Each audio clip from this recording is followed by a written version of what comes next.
Na nossa casa, as pessoas valem mais que resultados. A dignidade ontológica na educação dos filhos, o matrimônio e os limites da inteligência artificial. Olá, missionários do Verbo Vivo, espero que vocês estejam gostando do capítulo anterior. Se você chegou aqui agora, verifique que tem um vídeo anterior a esse, do podcast número 8, de 5 episódios. Então esse é o segundo episódio da nossa discussão sobre a encíclica Magnificat Humanitas de Papa Leão XIV, com foco na família. Vamos para... Nesse primeiro bloco, vamos entender a pressão externa que a família recebe. No mundo atual, focado na produtividade, casais e filhos sofrem uma pressão imensa para alcançar o sucesso e a perfeição. Diante disso, a encíclica do Papa Leão XIV nos traz um alento essencial para proteger a paz e a identidade da nossa família. Então, assim, o Papa não demoniza o enriquecimento, não denomiza a produtividade, não denomiza o ter. Mas hoje a sociedade ela cobra que para você ser bem-sucedido, você precisa ter carro, casa, um emprego bom, ter condição de viajar todo ano com a família, pagar escolas particulares para seus filhos, e uma pressão imensa pelo ter, pelo dar uma estrutura financeira estável para a família. Isso é bom, mas desde que a busca dos casais por esse bem-estar, por essa situação financeira, não impeça a constituição da família e não impeça o diálogo em família. Porque às vezes os pais trabalham o dia inteiro, pagam empregadas caríssimas para cuidar de seus filhos, mas não têm tempo para dar amor, para conhecer, para estar presente no dia a dia de seus filhos. E isso não tem valor. Também casais que planejam demais o momento de ter filhos ou decidem não ter filhos para manter um nível social, um nível financeiro, uma estabilidade financeira ideal para esse casal. Então, Papa Leão nos convida a fazer essa reflexão. O que é mais importante na família? É o ter sem o ser, ou ter e ser? É ter uma estrutura financeira em detrimento do ser um pai presente, ser uma mãe presente, ser um irmão presente, um filho presente, ter um diálogo familiar, ou buscar o equilíbrio entre essas duas coisas? Porque no mundo de hoje, um pai que opta por não buscar o crescimento profissional para ter mais tempo de qualidade em família, ele é visto como uma pessoa medíocre. Mas às vezes muitos pais optam por não progredir tanto no trabalho ou na sua empresa que tem, para garantir um tempo de qualidade com a família, para ter uma presença na sua comunidade de fé, na sua cidade. E aí, o que o Papa Leão nos convida a fazer essa reflexão. Como que está o seu lar? Você que está me ouvindo aqui. Se você é um pai, se você é uma mãe que recebeu esse link e chegou até aqui, como que está sendo o seu lar?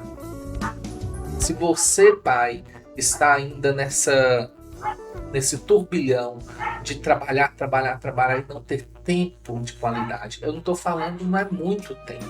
Às vezes, por mais que esteja cansado, é um dia da semana, é todo dia após o trabalho, tem um momento de conversa, de entender como foi seu dia hoje, meu amor, falar com sua esposa, meu filho, como que foi na escola, como que tá com os amigos, de procurar estar aberto para conversar com seus filhos.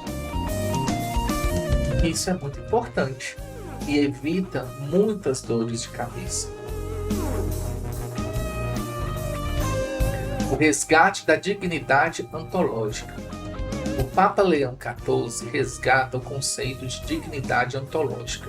Ele nos recorda que o valor de um cônjuge ou de um filho não depende do quanto ele produz, do sucesso profissional ou de nossa escolaridade.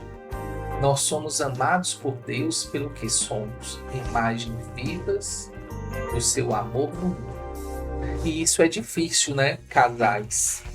A gente sonha tantas coisas para os nossos filhos e às vezes por uma questão de uma depressão, o filho não vai bem na escola, não consegue progredir para conseguir participar de um vestibular ou de passar numa faculdade que é um sonho dos pais. Às vezes o pai sonha que seu filho faça medicina ou faça direito, e quando esse sonho se frustra, o filho se torna a pior pessoa do mundo. Às vezes o filho gosta de trabalhar em uma área em que o pai não aprova, ou que não é uma área que não vai dar tanta condição financeira como você sonhava. E às vezes, por conta dessa falta de sucesso do filho, ele não é um filho tão querido. E é uma reflexão. Deus é um mistério. Cada filho, por mais que seja criado igual, ele tem uma personalidade e um ímpeto diferente. E às vezes os filhos se caem em armadilhas da vida e nós, por a falta de sensibilidade, às vezes nem é culpa dos pais. O filho se cai no mundo das drogas, no mundo de uma rebeldia e sem limite, que os pais não conseguem atuar. Então só resta aos pais ensinar o certo e errado e amar seus filhos apesar de. E cônjuges que vivem o tempo todo para o trabalho e não têm um tempo de qualidade para alimentar o amor e fazer a manutenção daquele amor da época do namorado, da época de namorados. Às vezes homens e mulheres que depois que casam, já conquistei, agora não tenho como perder, e passa a tratar a pessoa de qualquer jeito. E eu que trabalho com minha esposa na pastoral familiar, sempre alertamos: o amor, ele acaba se não for regado. Ele precisa ser alimentado diariamente. Ele precisa ser transbordado nos filhos. Um casal que não se ama, como pode amar seus filhos? Porque os filhos é o transbordar do amor de um casal. Então aquele casal que perde o amor um pelo outro, não tem amor para dar para os seus filhos. Então é preciso muita oração, muito discernimento para conseguir se reencontrar. E hoje às vezes as pessoas falam: se está difícil, separa. Corrigir, consertar algo que está quebrado é muito mais fácil do que recomeçar de novo. Na maioria das vezes. Existem exceções em que o vaso do amor se quebra tanto que não tem como colar. Em casos de um casamento, de um casamento tóxico, de um casamento com muita violência. Às vezes, o recomeçar vai ser menos danoso do que o consertar em casos extremos, mas na maior parte dos casamentos a divergência vem pelo esquecimento do cônjuge de renovar esse amor diariamente. É um dizer eu te amo, é um ajudar nas tarefas domésticas, é se interessar pelas coisas do trabalho, é fazer parte da vida do outro. No bloco 3, máquinas não têm coração. A encíclica traz uma verdade essencial para a educação dos filhos. As ferramentas da inteligência artificial limitam a lógica e respondem com rapidez, mas não possuem alma ou consciência moral. Uma máquina nunca substituirá o abraço de uma mãe, o conselho de um pai, o perdão mútuo entre um casal. E aí, eu sou um amante da tecnologia, porque através da tecnologia a gente tem acesso a tantas coisas boas. Só que muitas pessoas, até do meu convívio, quando eu reúno, a pessoa se alimenta só, você viu essa notícia, você viu tal coisa. E eu procuro sempre diante das notícias ruins, buscar entender se aquela situação ruim pode ser melhorada como. Dar um olhar sempre positivo para as coisas, mas não com uma inocência, né? Fazer esse olhar inocente. Um olhar consciente e sábio de entender que algumas coisas, para melhorar, precisam piorar um pouco, ou que a melhoria vem com o tempo.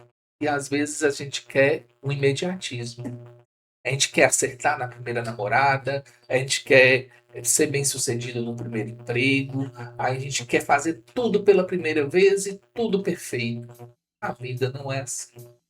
Às vezes você não consegue o que você quer, porque não dedicou o suficiente, porque não estudou o suficiente, e porque não percebeu o que você fez de errado para não conseguir aquilo que você deseja.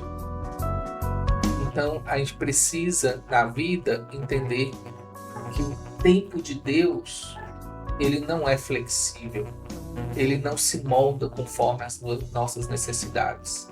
É preciso muito conhecimento, discernimento e uma busca constante de um olhar para o bem. Eu falo sempre assim, em Tito, que é uma carta de São Paulo bem pequenininha, com 3 capítulos, Tito 3,15, diz: pessoas de coração puro enxergam e buscam o bem.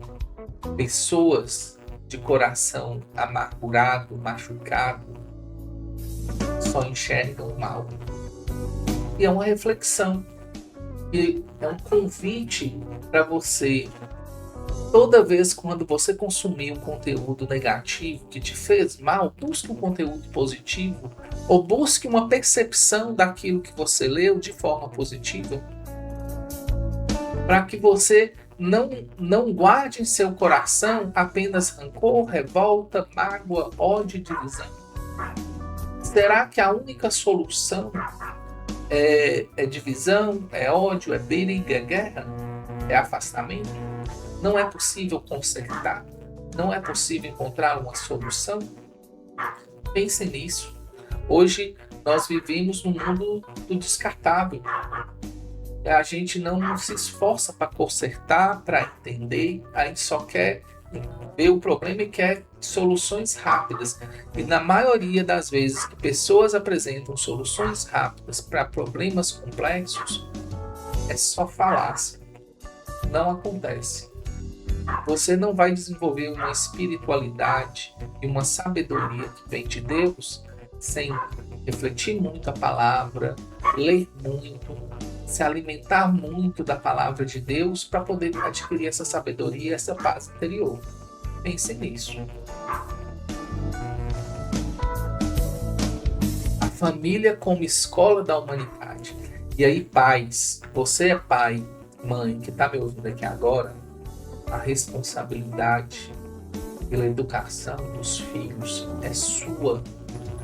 Não é da escola, não é do catequista, não é do padre, não é dos avós, não é de ninguém. A responsabilidade pela educação moral, pela educação ética dos seus filhos é sua.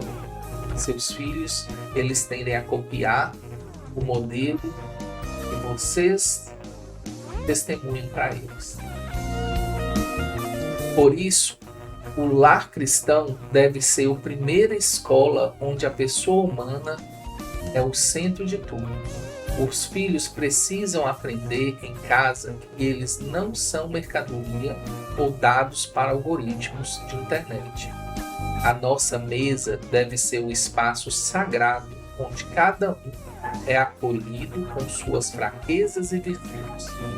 Cada filho possui virtudes e possui fraquezas. Cabe aos pais modelar as suas virtudes e disciplinar suas fraquezas, para que eles sejam adultos viáveis para a sociedade, para que eles consigam entender o que é certo e o que é errado e possam ajudar na transformação de uma sociedade mais digna, mais humana, uma dignidade, uma civilização, uma comunidade com mais amor e com mais paz. A gente quer viver numa sociedade sempre em guerra? Uma sociedade sempre de briga, divisão? Ou a gente quer viver numa sociedade mais humana, mais fraterna, que busca o bem comum, que busca uma melhoria social como um todo? Uma sociedade onde as pessoas têm mais misericórdia, conseguem ver o outro, entender a dor do outro e buscar ajudar. Esse é um desafio que o Papa Leão XIV vem incomodar a nossa sociedade com essa encíclica. E uma encíclica tão profunda que a gente lê e nos conduz a uma reflexão da nossa vida, da vida em comunidade, da vida em família, da vida política, social, econômica. Pense em como que sua família está focada na humanidade um do outro, ou no ter e no excesso de produtividade. Produtividade é bom, ter é bom, mas sem esquecer do ser. Porque se a sociedade for para uma direção do individualismo, do egoísmo e de cada um por si, a Torre de Babel é um exemplo que já aconteceu e que já se repetiu muitas vezes. O individualismo não leva uma comunidade, uma humanidade para o local bom. O individualismo só leva uma sociedade para a guerra e para o sofrimento. Pensem nisso. No bloco 5, o bem comum começa no lar. A doutrina social da Igreja nos fala sobre o bem comum.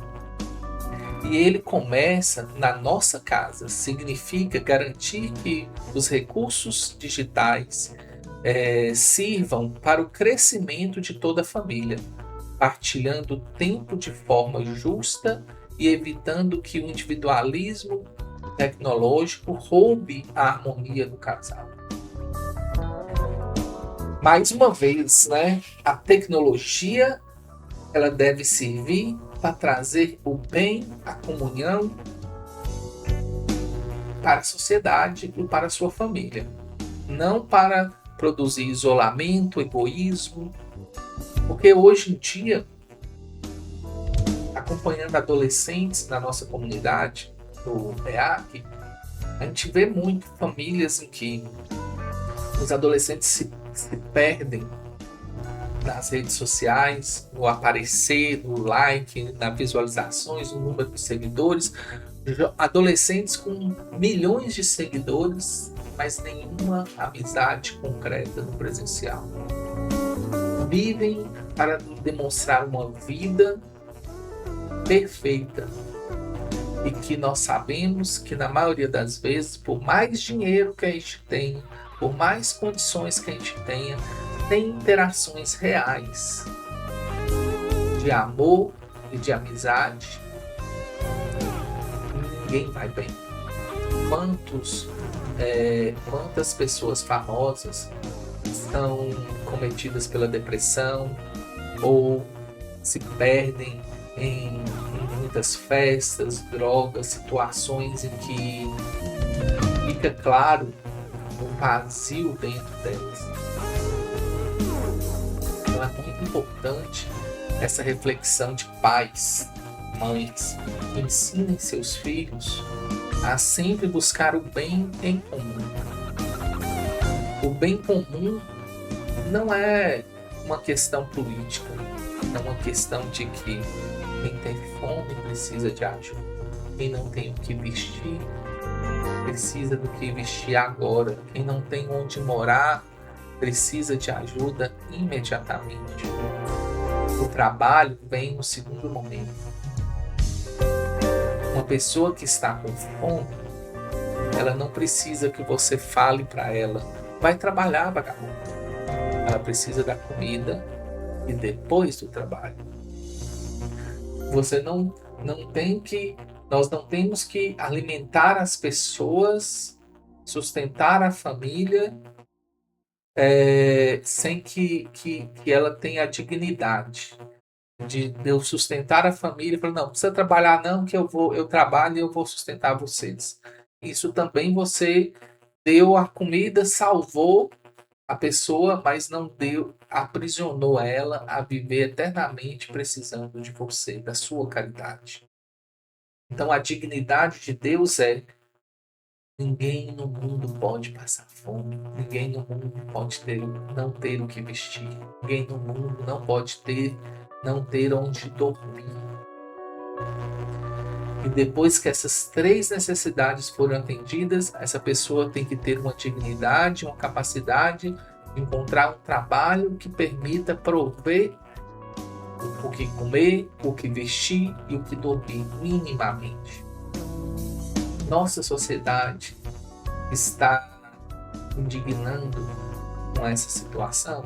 Nossa sociedade de hoje, ela busca o bem comum ou busca o bem da sua própria família?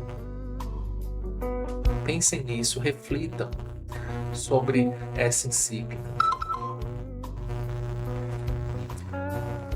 Olhar com os olhos do coração.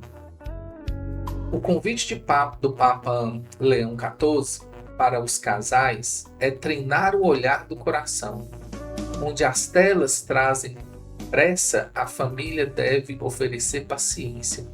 No próximo episódio falaremos sobre atitudes práticas para o dia a dia, como a defesa da verdade, o equilíbrio no trabalho e a cultura da paz pode promover uma comunidade de amor.